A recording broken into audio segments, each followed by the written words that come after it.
ruling All Progressives Congress, APC, today accused opposition parties in the country of orchestrating the protests that took place simultaneously in Kano and Niger States on Monday. The allegation comes barely 24 hours after angry youths and women took to the streets of Minna and Kano to protest what they described as a rising cost of living in the country.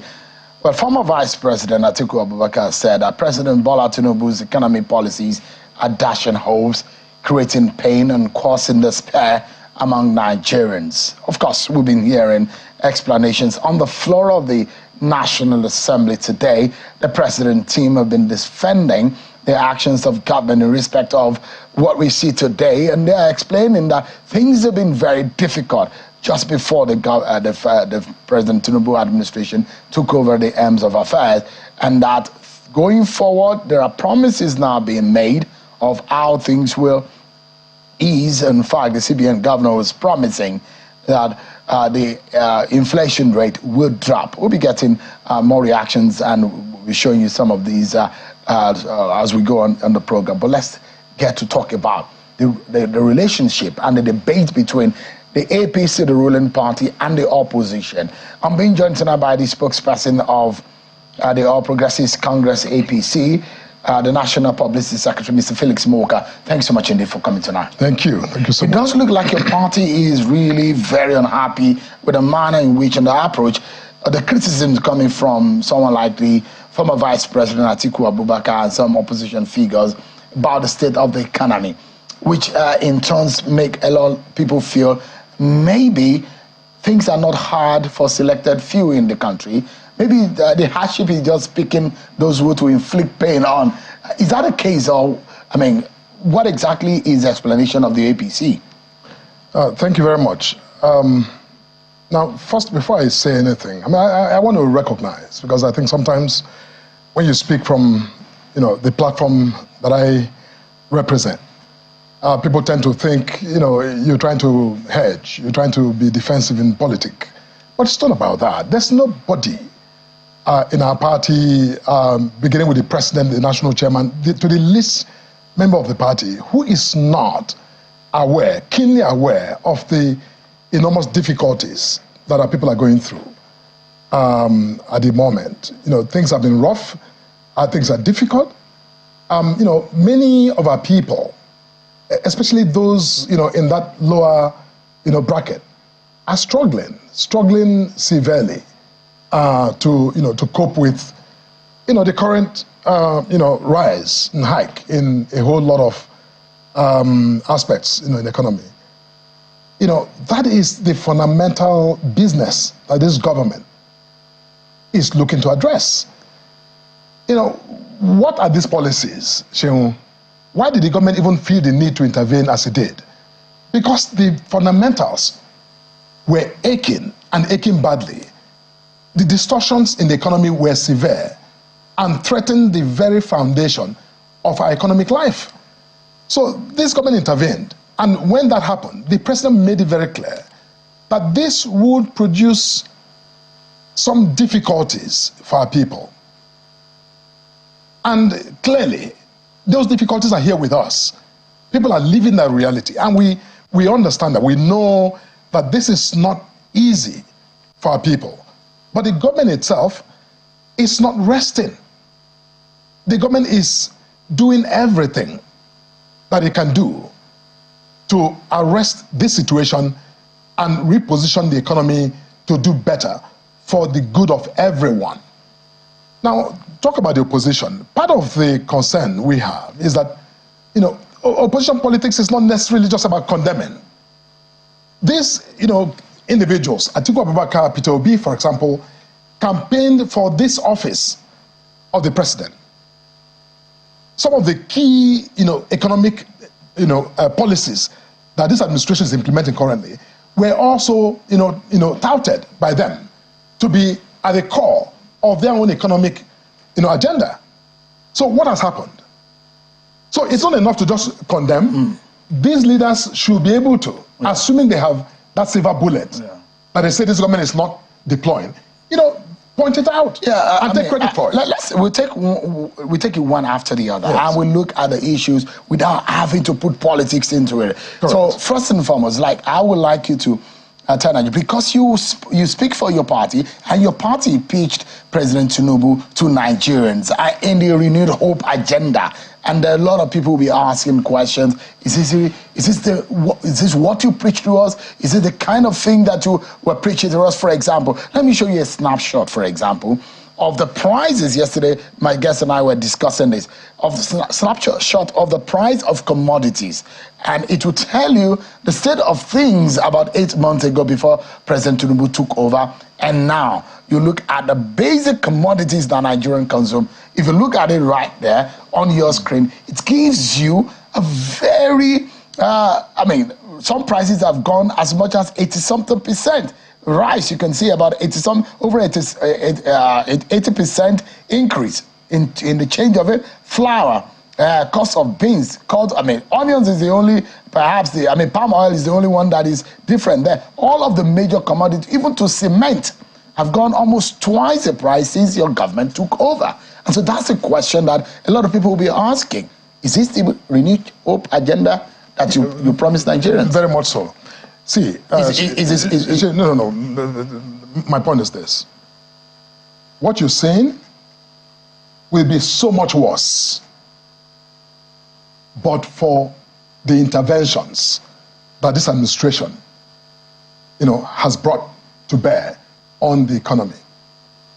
What you're saying is completely transient. It's temporary. There's no economy. We all speak about the need to reform the economy of this country. There's nobody who will embark on that program of reform where these figures will not reflect as they are. It's not doable. It's not possible. Which is why there's no economist who has come out in this country to say, for example, that taking out the fuel subsidy was a mistake. Nobody. I've not heard anyone articulate that argument to suggest that, trying to harmonize the exchange rates in the country was a mistake. Because, everyone else who campaigned in that election season actually also, promised to take those same, actions. So inevitably, what we're witnessing is a transient, consequence of deep, thought out policies that are meant to produce a lot of good. So the economy was in shambles before the Tinubu government took over. Is that right? See, those are not my words. What I'm saying is that this government took off from the previous government with fundamentals that were, work in progress, that were not where they ought to be, by the standards of our expectations. It was not. This president, came into office and hit the ground running. The problems that many of the governments before, not just the previous administration, but the previous administrations, that they did not do, could not do, perhaps, this government took on those difficult questions. That is what the government is trying to solve. And my point is that inevitably, implementing those policies would necessarily produce the achiness we're dealing with. But the point is Mr. Moka, you know what the handlers of the economy said today in full view of cameras? Correct. And they described a terrible state of the economy. They described a worst case scenario that Nigeria could have ever found itself. And that they are saying that the Tinubu government is trying to walk Nigeria out of those quagmires. Yes. So the question will be, it's your same party that was in power that dragged Nigeria into this mess, that dragged Nigeria into this economic hardship, that dragged Nigeria into this economic quagmire, and your party is also saying that you want to take us out. How can the average Nigerian believe that your party can do such a thing? First of all, you know as well as I do, and I'm sure that many of those who are listening know that a lot of the problems we're dealing with today, that Buhari dealt with, some of which Jonathan dealt with, and the governments before Jonathan dealt with, were problems that were generationally created. We have run an economy since independence that's based on a single item as, the money spinner for our country. Now, was it Buhari who, created that system, that order, that economic order? No, it was not. Was it Jonathan by himself? No, it was not. But these things were done, and created generationally for a country. Every individual, your good self, I'm sure. How many Nigerians today rely on just one single income? People every day struggle to create passive income, to create, a second, third, fourth income streams, just to augment and to make ends meet. How do you explain a country of over 200 million people that is exclusively reliant, almost exclusively reliant, on just one product, that is also liable to the vagaries of not just the domestic, economy, but also the international marketplace?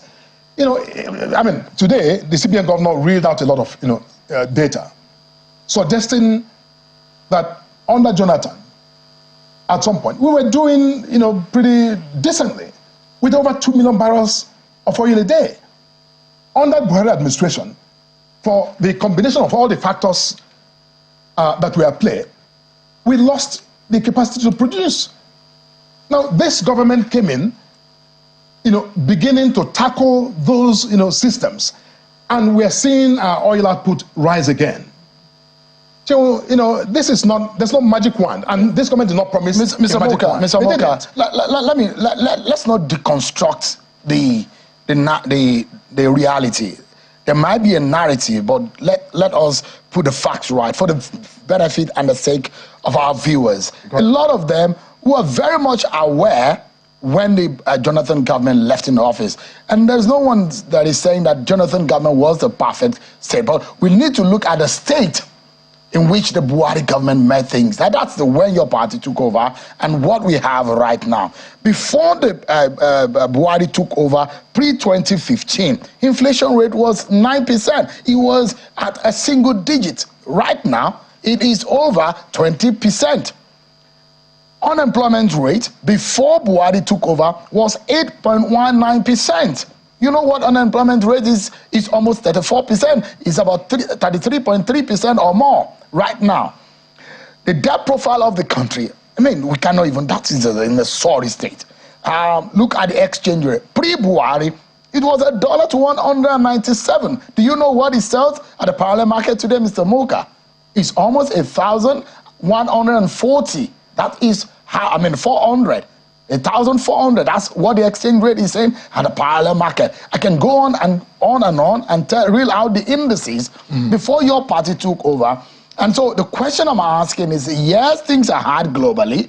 Yes, a lot of economy are in shock. Even on the continent, there are pressures on their currencies. But the question is, Nigeria as a nation has been badly handled economy-wise, and that is what the indices are telling us.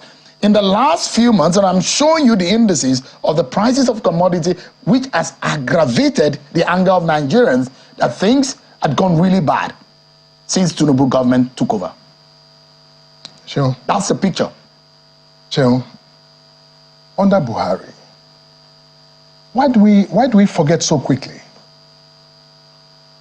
Under Buhari, there was the global pandemic that created massive, unforeseen, unplanned crisis, not just in Nigeria. That's 5 years into Buhari's government. That's in 2020, 2020. Globally. That's 4 years or more after Buhari took over. But Buhari also inherited an economy that was teetering on the brink. In the indices that are in the single digits. Yes, because, see, look. In that same chair, you're sitting, Mr. Moka, there's an economist who told us right here on the program that the Buhari government dragged the Nigerian economy badly as much as 20 years backwards. That's how bad things were before the Buhari government stepped out of office. That's based on his own, understanding. The indices says as much as so. The indices that he is looking at. Today we heard those who are managing the economy of the country. The outlook they projected today was, positive. It was not gloomy. They said that the worst may be behind us already, and that going forward, they're hoping for a drastic turnaround, both on the fiscal front and on the monetary side. That has got to count for something. The world economic institutions are not as pessimistic as even your assumptions. So these are indices. No, I just read out realities, indices. These are not, I'm not an economist, I'm a journalist. I'm just putting out the indices to you. Farmers in Europe. Mr. Moka, do you shop here in Nigeria? Do you buy commodities here in Nigeria? When we started this program, I told you that our people are dealing with circumstances that are difficult and challenging. Nobody's in denial. So asking me if I shop in Nigeria is not asking a question that actually says anything. Because we are wondering whether because I'm saying we go to the same marketplace and spend the same currency. I told you at the beginning of this show, I acknowledged that things are tough. And they are tough in Nigeria, they are tough everywhere else. They're tough everywhere else. Farmers in Europe are barely going to farm. They're protesting vehemently, vigorously, challenging these same European governments who, by all the indices, are doing better than we are. And we wonder what things are still tough. Your party made a promise. She will fix things. Fixing things is not fixing things. This government has a mandate of 4 years. You see, why are we sitting here talking as though we're in the 8th month of the 8th year? You spent almost 30% of the 4 years because already. About 20%. No, see, you're not being. I don't think you've been considerate of all of the factors at play here. This government is not, are we 1 year? We're not even 1 year. We're just a few months. I'm giving you the mathematical picture. It's unfair to this that you are saying you have spent almost 20% of your 4-year term. Listen, the 20%, look at the policies. I mean, are you looking at the input under this government? What they have done, what they have tried to do, the bold steps they've taken to tackle these fundamental problems. Because see, you can look at the symptoms all you want. You can analyze it all you want. The president acknowledges, I acknowledge, the party acknowledges, every Nigerian, every economist who is looking at the same set of facts and data, they acknowledge that things are difficult. But they say that the policies that this government has initiated will, radically transform and reposition this economy to do better, so that all of those things you're showing, all of those figures, in time will return, to positions better. Hopefully. Mr. Moka. I will be the happiest person to see this. So we're having this engagement, Mr. Moka. We need to have that engagement because look, with that in mind. Your government, all the APC needs to be on its toes to do the right thing for the sake of Nigerians. What is the right Let's look at the issues. What is the right? Let's look at the issues that got your party angry in the criticism of former Vice President Atiku Abubakar. This is one thing that he said, and like you to give us perspectives from his criticism. Let's show Nigerians what former Vice President Atiku Abubakar said. He was referring to the handling of the economy under the President Tinubu government. And he says Islam basically criticizing the manner in which the economy had gone in the past years. I'd like to quickly put out some portion of his criticism and his quote. He said that Tinubu's poor response to Nigeria's economic challenges is setting the stage for a prolonged and deeper domestic economic crisis. His economic policies drawn from a so-called renewed hope agenda are ironically dashing hopes, creating pain and causing despair.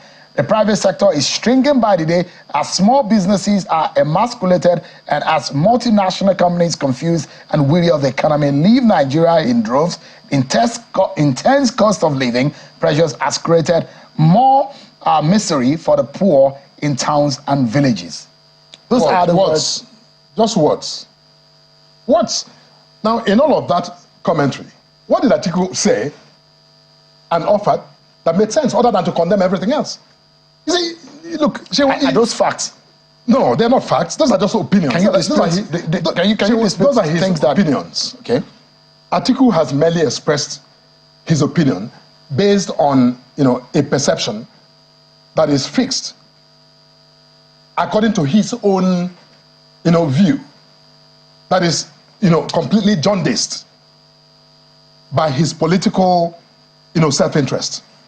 That's what it is, and that's what we're referring to as some of those, incendiary comments that are not laced with any iota of rationality or reasonableness. He campaigned to be president. In other countries, people like him, who ran for office, when they do not win, they offer specific, concrete policy proposals. He had some questions to address. He asked a question about what? About the policy of remittances of the NNPC accruals to the CBN. He was asking questions about the swap deal of crude oil product for some money that the government has asked. He said, where are those money? About 3.3 billion or thereabout. He's asking fundamental question. And this was his submission. He said, the Tinubu and his economic management team must swallow their pride, admit their missteps and failures, and follow those who know the terrain. They must act fast before the economy sinks deeper into the abyss. So, again, those are just empty words. It's not enough for Atiku to bandy words. I just said to you, I expect a man who thought deeply, as he claims, about governance in this country, about the economy, about other aspects of our national life, to offer ideas, to offer, concrete suggestions. If you say the government is doing A wrong, what should the government, do? What is it the government ought to have done differently?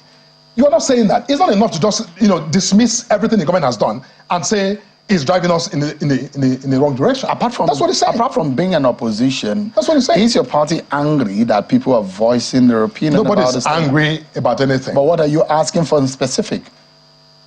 To who? To those who are criticizing the policy of your government. All we're saying is that, where we are as a country, that no one, not the opposition, not some, pundits who like to create and listen to themselves, people need to, refrain from taking advantage of the circumstances of our people today. The world over, Shehu, no country has ever turned the corner without difficult, periods. Is it Malaysia? Is it Singapore? What country has ever, sort of emerged from economic, crisis into sustainable prosperity? Is it Rwanda? So are you saying that in our backyard, the Tinubu government has things covered? They've got it. They've got it, and I think that, look, soon, a day soon, Shehu, I'm going to be back here on your show, where we are looking at a different set of data that shows progress. 8 months, 9 months, 10 months into the administration. I don't think anyone has certainly not Atiku Abubakar, has the right to make this sort of, dismissive statements, because this government is just, started out. Right. Some of the policies that the government is implementing, no one has ever tried it. Atiku Abubakar, when he was vice president, didn't even contemplate the depth of these policies that this government is implementing. He was speaking about the issue of subsidy. He didn't. He was speaking about some of the policy and how he had the opportunity to take out the subsidy with Jonathan. They didn't. And they brought us to this mess. Yeah, let's close this conversation, Mr. Moka, in 30 seconds. What are you telling Nigerians tonight? They're suffering, they're feeling the pinch, they're feeling the hardship. In 30 seconds, what is your party telling them? That you have failed and you are going to fix things, or what exactly? No, that the country is going through enormous challenges that require bold, courageous decisions, which this president has offered. And we're saying to them that these policies, naturally has a gestation period where they will begin to see the transformative impact of these policies that will come down to the dining tables and to the bedrooms and living rooms of Nigerians. My point is that our people should not despair and should not lend themselves to this manipulative, rhetoric of certain, individuals in the country who are taking advantage. And I think that's where I have an issue with taking advantage of, the circumstances. Because if we go over the edge, then we lose everything. And we don't need that. The people don't need that. Because it's not, going to serve their interest ultimately. Felix Moka, the National Publicity Secretary of the APC. Trust me, as much as everyone, the blood flowing in some of us are that of Nigeria. We are so patriotic that we want this country to be better. And we wish you and your party better because you guys are the aim of affairs. Absolutely. And we're praying for our nation to be better. It will get better. But you guys need to get your acts together. Thank you so much indeed, Mr. Moka. Thank you so much. I appreciate it.